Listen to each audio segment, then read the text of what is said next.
A guy who talks to fish and can swim fast.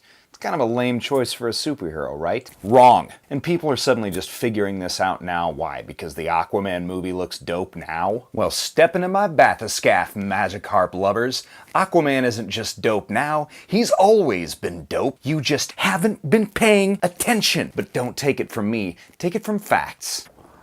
Hi, I'm Bert. Bert Facts. Take it from me, Aquaman has always been dope.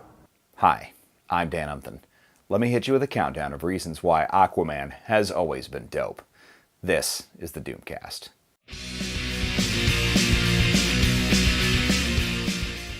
Okay, so you want to curve Aquaman. Why? Because he talks to fish?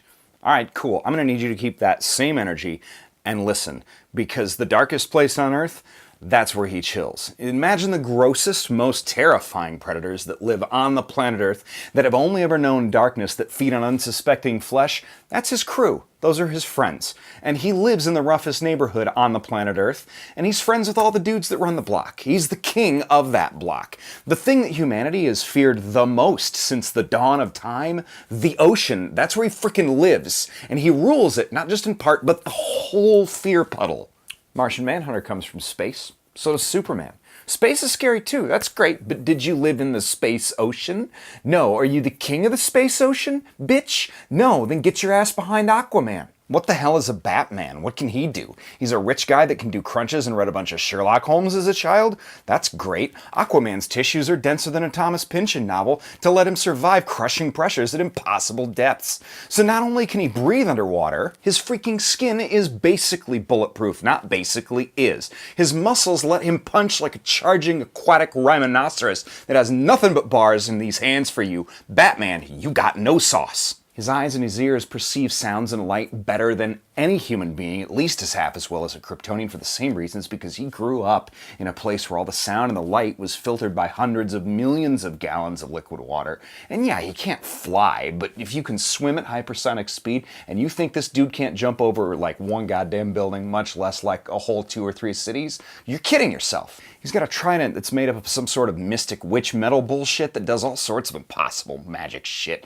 besides being an excellent example of a weapon of murder fork jutsu. It can fire eldritch bolts, it can manipulate elements, it recognizes the true leader of Atlantis, and among other things, it probably diffuses essential oils as well. It's the iPhone of forks.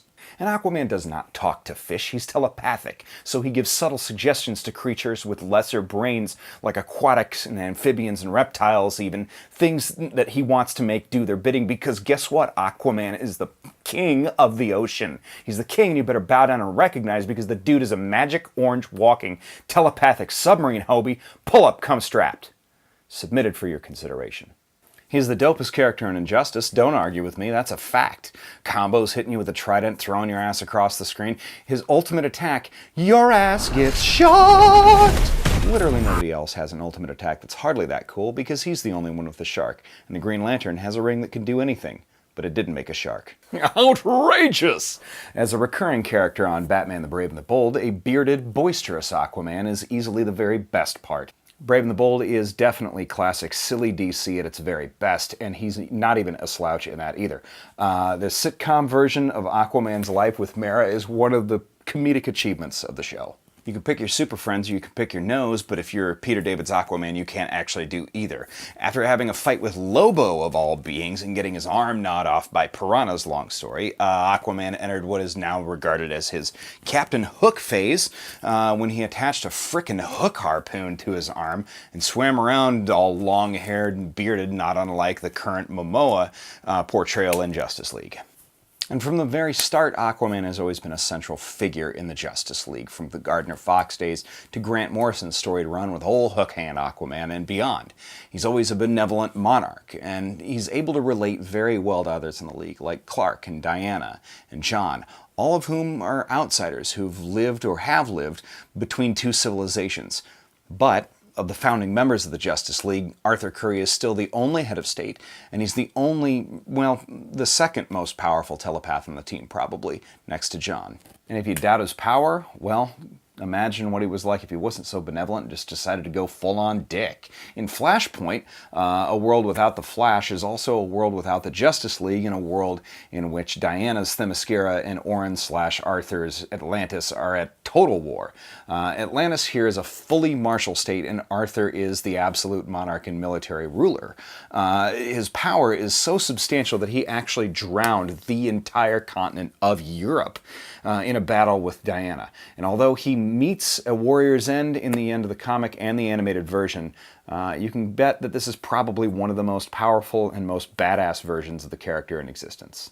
Not trifling about shit, in his debut, Paul Norris had him coming right up to the Nazis' door, gassed up about U-boats and fascism. Yes, the King of Atlantis was taking no shit in his domain. He was taking out U-boats more effectively than landmines, and he was smacking Nazis around at the same time as Captain America started out, right? November 1941 was when he was introduced in more fun comics at the same time as classic characters like Dr. Fate, the Spectre, and others. Well, that's it. Next time you think about shitting on the King of Atlantis, think twice. Just because a dude water skis on a dolphin, you think that dude can't start some shit? Get out my damn face. We'll see you next time on the Doomcast. Peace.